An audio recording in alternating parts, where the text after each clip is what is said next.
We are in Proverbs, picking up in chapter 10.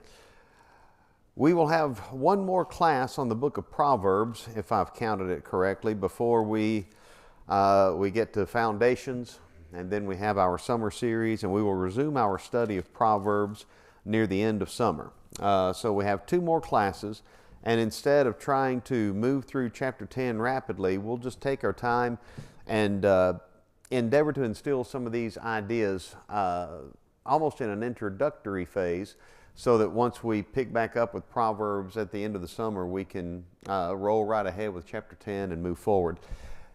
One of the things that we noted in studying Proverbs 10 last week, I'll make sure we're...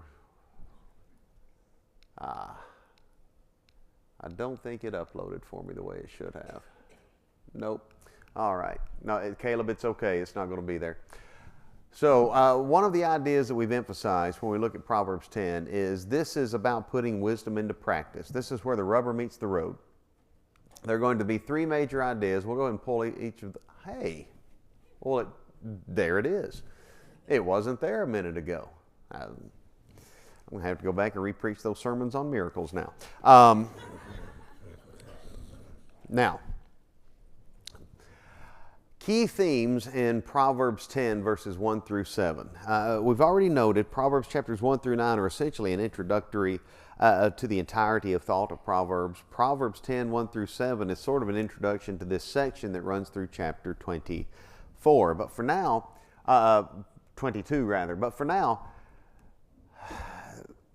the concepts conveyed, key themes, there's an emphasis on relationships. It begins with a wise son makes a glad father, but a foolish son is the heaviness of his mother. And this idea of parental relationship and is mentioned again in verse 5 when the point is made that he that gathers in the summer is a wise son, but he that sleepeth in harvest is a son that causeth shame. So there's this idea of relationships, and there's more to each of those verses than just relationships, but we're looking at key themes in these first 7 verses of Proverbs 10. There's the idea of relationships. There's a focus on righteousness. Verse 2, righteousness delivers from death. Verse 3, the soul of the righteous won't famish. Verse 6, blessings are on the head of the just, the tzedek, the same word translated righteous in verse 2. Or verse 3 rather, is translated just in verse 6. Verse 7, the memory of the just, that is the righteous, is blessed. So emphasis on relationships, on righteousness, and on rewards. These rewards are rewards of relationships. These rewards are physical rewards. Treasures of wickedness profit nothing. All that gain does no good, but righteousness delivers from death.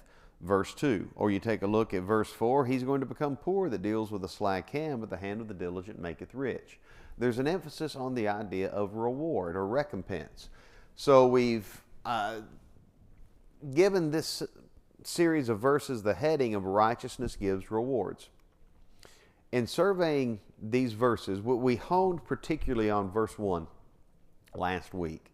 This concept of a wise son making a glad father, and we asked why. Why is it that when we talk about relationship with rewards, how is it that children impact their parents? How is it that a wise son makes a glad father? Why is it that a foolish son is the heaviness of his mother? And we noted 4 major ideas that can be gleaned from Proverbs in this regard. One is because children are a reflection upon their parents.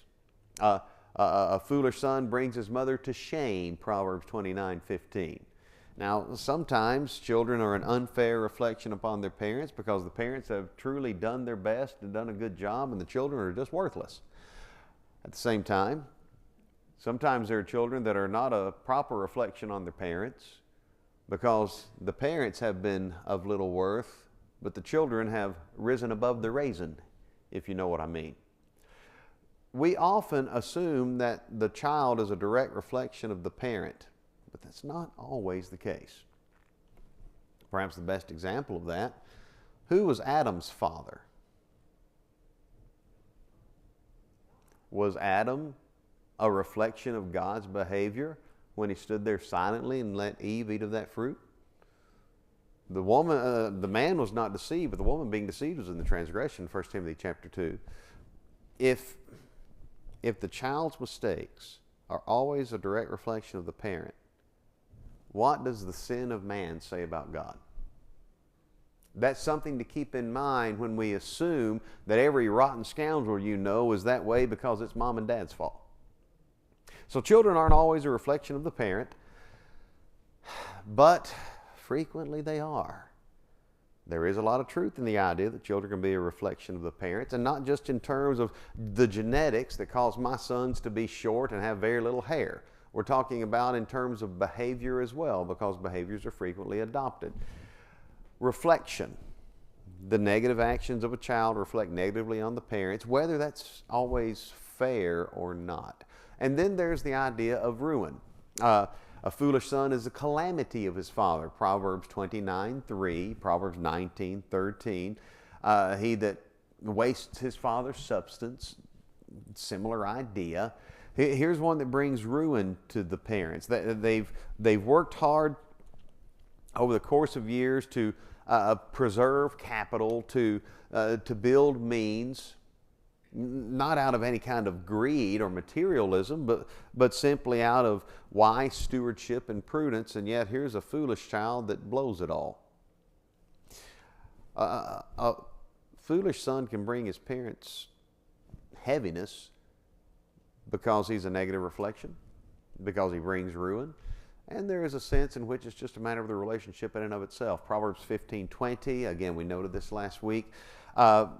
A foolish son despiseth his mother. Are there parents that deserve to be despised? Absolutely. Are there parents that are good parents, but they've made mistakes? I hope I fit that category.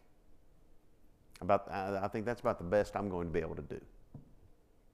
Are there parents that are just outright great parents, yet their children despise them because the children have decided that they want something else, something lower, something more carnal? And the answer to that is yes as well. So, when we talk about this idea of a foolish son despiseth his mother, we're talking about the one that has no reason to disdain or despise, the one that would blame parents for everything, for every problem, and have a chip on his shoulder and an axe to grind, when in reality, maybe little Timmy needs to learn how to deal with life. Maybe little Johnny needs to get over himself. Relationship. When little Timmy or little Johnny or little Susie or maybe even Big Allie disdain good parents, what does that do to the heart of the parents? Break it right in two? Shatter it? There's a sense in which a foolish son brings heaviness to parents because of not only the reflection upon them, not only bring parents to ruin, but there's that relationship. Good parents want a relationship with their children, but not all of them get it. And then this one, and I submit to you that unless this one is the leading motive for the parent, then it may well be the case that the parent deserves the negative reflection of, or the ruin, or that broken relationship. Because if the parent is only focused on behave so that you don't make me look bad, do right so that you don't waste all my money, or if the parent is, and don't miss this, if the parent is only worried about my relationship with my child and not Proverbs 23:16, my heart shall rejoice when you speak right things. Who determines what's right? It's God. If I'm only worried about my relationship with my child, chances are I'll be the parent over here at the soccer field at Mike Rose on Sunday morning, because I want to appease my child's wants and wishes instead of making sure that my child is developing a relationship with our Father. Relationship. With whom? With God. That brings us to the idea of responsibility. My heart shall rejoice when you speak right things. Paul would hit on this idea of responsibility that reflects righteousness when he lamented over the behavior of the Galatians. Again, we hit on this idea last week, but as we build up and move forward, how do children impact their parents? Well, ultimately, there's the idea of reflection, or they can bring ruin, or there's the relationship. But the goal of good parents is to bring up children not with a permanent dependence, but with a like-minded independence, able to make right decisions, able to perceive, able to make choices that are reflective of God's will. These would be the areas wherein children's behavior impact the parents right to the core. And it may well be the case that anything else that you could fathom or imagine in your minds is actually going to fall under one of these categories. For now, these are the major ideas that can be gleaned from Proverbs. And all of that brings us back to Proverbs 10:5. Verse 5, he that gathers in summer is a wise son, but he that sleeps in harvest is a son that causes shame. Is there going to be a negative reflection on the father when his son is a lazy bum? When it's time to work and all he's doing is sitting and keeping a cushion warm? Could it be the ruin of a father when the son is a slacker? That's how he's described. He's not gathering in the summer, he's sleeping in harvest. He's a slacker. You know, frequently, the ones that are unwilling to get out and work are the ones too busy dreaming that life is going to happen to them and that the money is going to come to them, the supplies and the needs and the necessities. There's an entitlement mentality with the lazy. The reason it's there is because they've convinced themselves that they deserve it. By the way, Proverbs 26 connects the slothful with arrogance. The sluggard is wiser in his own conceit than 7 men that can render a reason. I believe that's Proverbs 26:11. The point here being this: we follow this course of the impact of the children upon the parent. And in Proverbs 10, in this passage discussing righteousness, giving rewards, and the way it impacts relationships, you look at Proverbs 10:5, and there's a connection to a reflection on the parent. There's absolutely a connection to the bringing ruin upon the parent, and yes, there's a connection to the way it will impact the relationship with the parent, but by and large, he that sleeps in harvest is a son that causes shame. Is he accepting responsibility? Is he making right decisions? Oh, and by the way, the one that feels entitled is one that expects to gain his means from where? Somebody else. Whether it's from mom and dad, or it might be, as one statistical survey found in America a number of years ago, it might be that they expect the government to take care of them. No responsibility, laziness, a feeling of entitlement. That is not the mindset taught in the book of wisdom, right smack dab in the middle of the book breathed from heaven. So, putting wisdom into practice. Righteousness gives rewards. And the themes in Proverbs 10:1-7 are going to touch every facet of life. So as we let the rubber meet the road, let's go ahead and move forward. Looking at this idea of righteousness giving rewards, we'll work our way through verses 2-7. We've already hit verse 1 rather thoroughly. Verse 2, treasures of wickedness profit nothing. The treasures of wickedness are going to be those proceeds and gains that are gotten by dishonesty, by theft, by immoral means. There are those that may be in legal occupations, but that does not mean that they are righteous occupations. Treasures of wickedness profit nothing, but righteousness delivereth from death. It's not hard to wrap our minds around the first principle conveyed in verse 2. The treasures of wickedness, whether it's gotten by that lying car salesman. Please understand, I'm not saying that all car salesmen are liars. They're good ones, just like they're good politicians. You just have to look hard.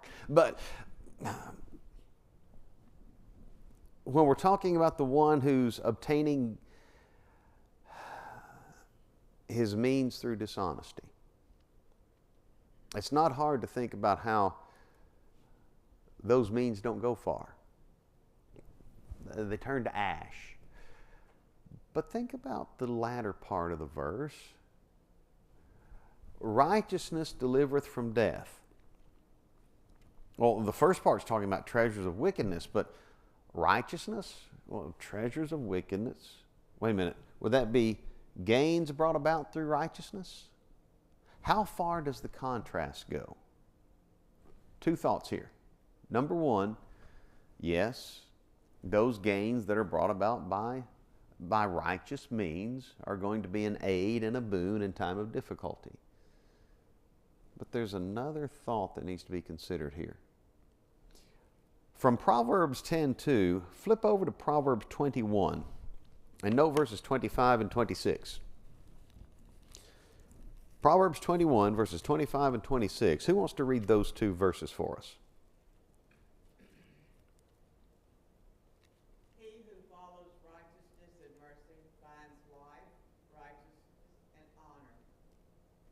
Verses 25 and 26. The desire of the lazy man kills him, for his hands refuse to labor. He covets greedily all day long, but the righteous gives and does not fail. So here's another reference to the lazy. The desire of the slothful man kills him. He desires greedily all the day long. But verse 26, the righteous gives and spareth not. This is not an optional behavior of the righteous. This is not a characteristic that is either take it or leave it. The righteous giveth and spareth not. Compare that with Proverbs 10:2 again. Righteousness delivereth from death. In contrast with the treasures of wickedness, what do you do with treasures?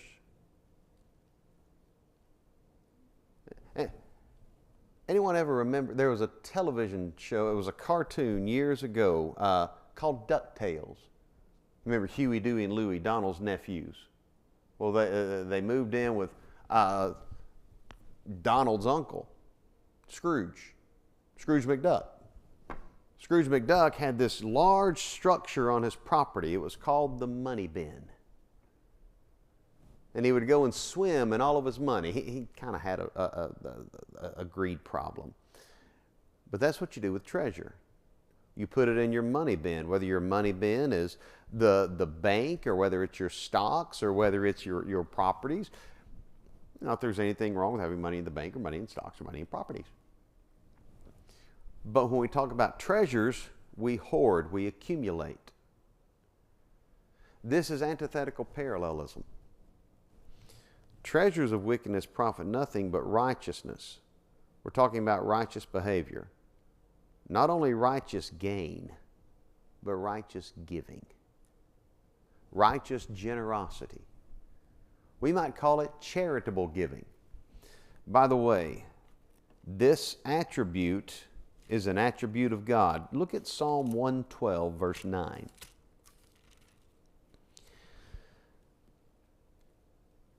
This is describing the good man's behavior.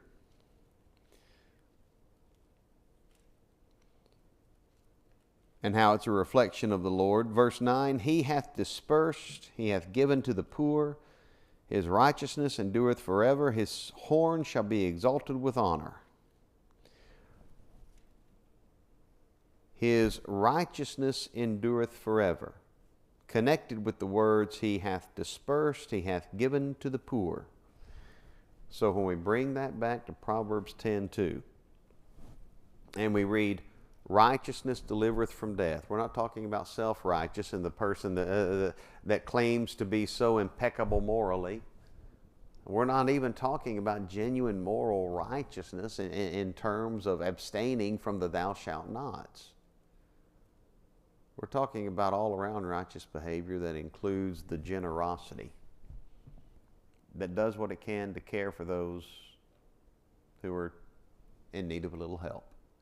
So, Proverbs 10, verse 2, treasures of wickedness profit nothing, but righteousness delivers from death. Verse 3, the Lord will not suffer the soul of the righteous to famish. Now, if you take that thought and connect it with what we just discussed at the end of verse 2, has it ever been the case that those who are endeavoring to serve God and be righteous and follow a proper moral path face situations where they know someone has need, but they have to make a tough decision between help this person's need or spend these funds on how I'd plan to use them in a discretionary manner?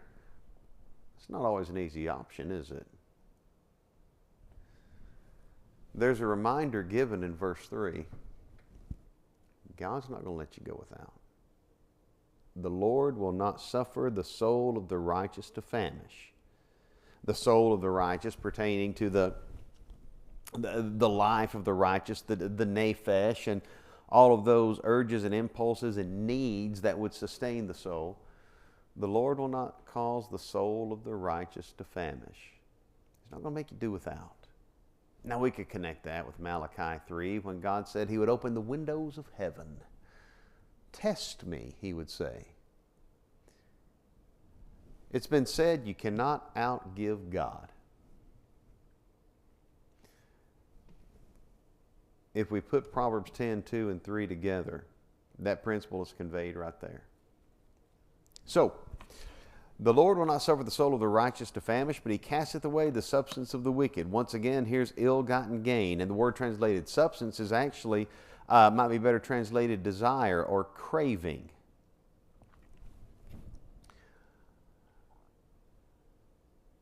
Craving. Proverbs 30 describes those three things that are never full. Yea, four, say not, it is enough. The grave, the barren womb, the earth that is not filled with water, and the fire that saith not, it is enough.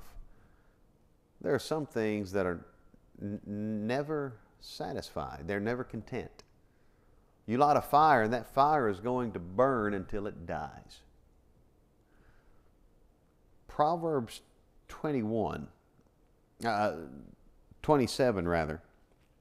verse 20. The idea is given that the eyes of man are never satisfied. Connect that with the end of Proverbs 10:3. God casts away the substance, that is the desire or the craving of the wicked. There are some people who are able to be content with what they have, not because they have so much, but because they've trained themselves to require so little and to appreciate what they do have. There are others that can't be content with anything because as soon as they get the new item, they're looking at the next upgrade. By the way, side note, we've been trained to think that way in our society. That phone that you spent $1,500 to get earlier today became obsolete at 2 p.m. That's about how quickly they go out of date, right? And then we're made to believe that we have to get the next one. The automobile that you bought for the price of a house 30 years ago, well, it's going to be obsolete, 5 years, maybe 7 years? and then you have to turn around and buy another for double the price. Or at least that's what we've been convinced is the case. The eyes of man are never satisfied. Nothing is ever enough because it's only good enough for now, but what about tomorrow? Yes, there are those items with depreciating value and depreciating service capacity. But there are also those things that we just crave, not out of a need, but out of a desire to keep up with the Joneses. Or maybe to satiate the lust of the flesh, lust of the eye. But more often than not, it's the pride of life. God casts away the substance, the desire of the wicked. In other words, those things that he desires, he's never able to get a hold of them. It is the case that Proverbs 10 verses 2 and 3 form a chiasm.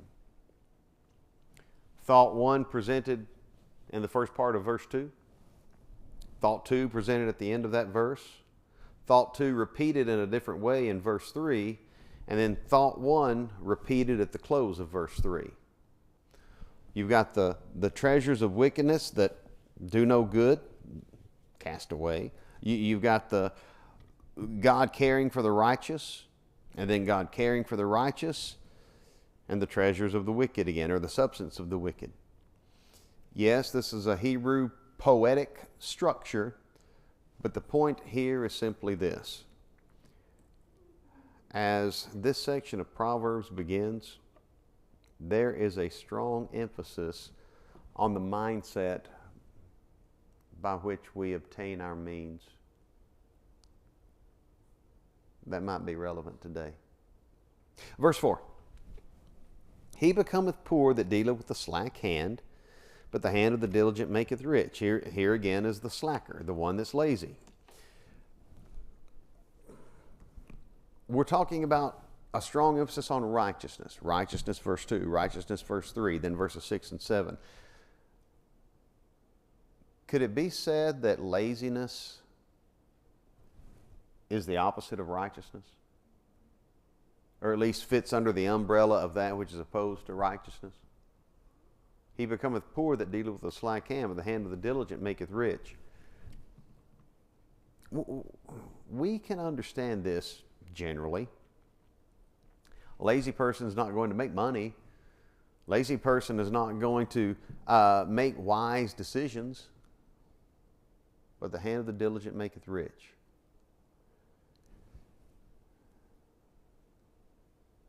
Two ideas here. Number one, when we look at maketh rich, let's not try to measure that in dollar signs, automobiles, square footage of houses, number of properties owned. The hand of the diligent maketh rich. And connect that with an idea that we've already noted. The hand of the diligent typically appreciates what he has. Oh, he'll continue to work, but the hand of the diligent typically appreciates what he has and has an idea of just how rich he is. Has an appreciation for the blessings that he has. But that's only going to be true if the diligent is motivated with righteous intent. Have you ever known anyone that was diligent but threw righteousness to the wind? Ever known of anyone that was a hard worker? He'd slave away. He's diligent, but maybe he has money, but he's not satisfied with it. He has means, but he's not content. Or maybe there are those that really are diligent, but they blow it every weekend. You would run out of fingers and toes counting the country songs that glorify that kind of a lifestyle. That idea of being a hard-working man just to blow it on the weekend, typically involving alcohol and promiscuous relationships. The hand of the diligent maketh rich. This is not simply the idea of hard work pays off. This is hard work falling under the umbrella of righteous motives. Hard work without righteous guidance gets nowhere. So here we are again, emphasizing this idea of righteousness gives rewards. Every concept conveyed in verses 1 through 7 has to be connected with the idea of behaving in a righteous way and the impact and the way that it can impact relationships. Look at verse 5. He that gathers in summer is a wise son. He that sleepeth in harvest is a son that causeth shame.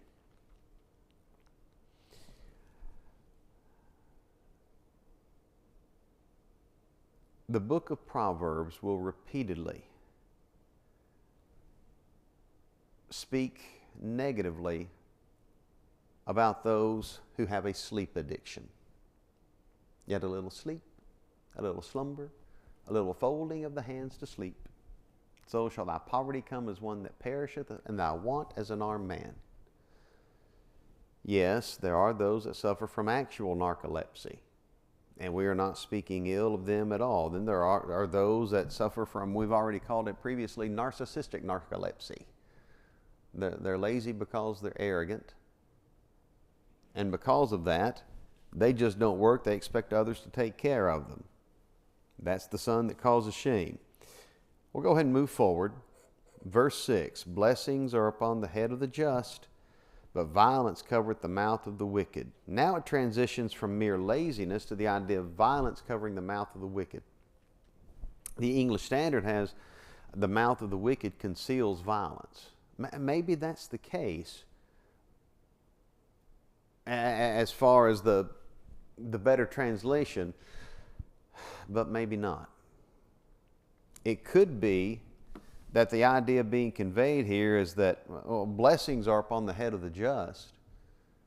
Well, why does the just have those blessings? Could it be because he is just? These are some of those rewards that come with righteousness. And no, we're not teaching that righteousness is always guaranteed to bring physical rewards, but there's a certain security. Blessings are upon the head of the just, but violence covers the mouth of the wicked. The blessings have come back to the just because he behaves in a righteous way. The violence has come back to the wicked for the same reason, because he behaves in a wicked way, particularly even if he's not engaged in the wicked actions. Violence covers not just the wicked and not the hands of the wicked, but the mouth of the wicked. Could it be the case that the warning being given here is that those haphazard expressions that so often get used, those statements of, I never really do it, but I like to talk about violence, are what are going to come back to bite the wicked? And could it be the case that if my mouth is prone to making such statements, to those haphazard verbal meanderings of threats, that I can't claim to be righteous? Violence covers the mouth of the wicked. That idea is going to be mentioned again in verse 11. The mouth of the righteous is a well of life, but violence covers the mouth of the wicked. We'll hit on that more next week. For now, we come back to verse 6 and move on to verse 7. The memory of the just is blessed, but the name of the wicked shall rot. Verse 6 really hits on the way an individual's behavior impacts that person in life.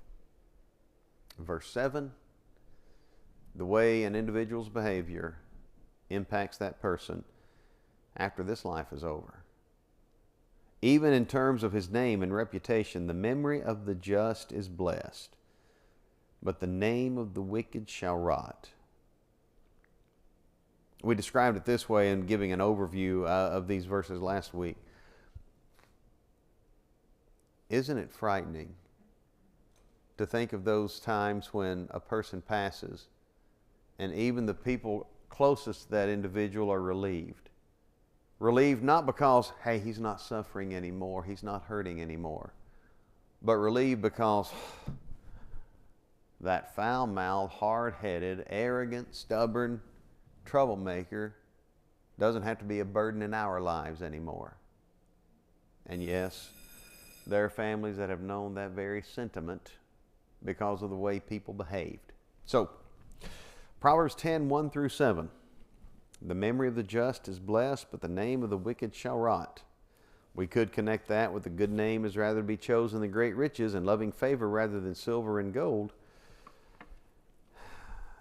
Especially keeping in mind that Proverbs 10 begins with a focus on some of the closest relationships in life, parent-child. What kind of reputation am I leaving with those that know me best? Will my name be blessed in their minds? Thank you for your time tonight, and we will pick up at Proverbs 10, verse 8 the week after next.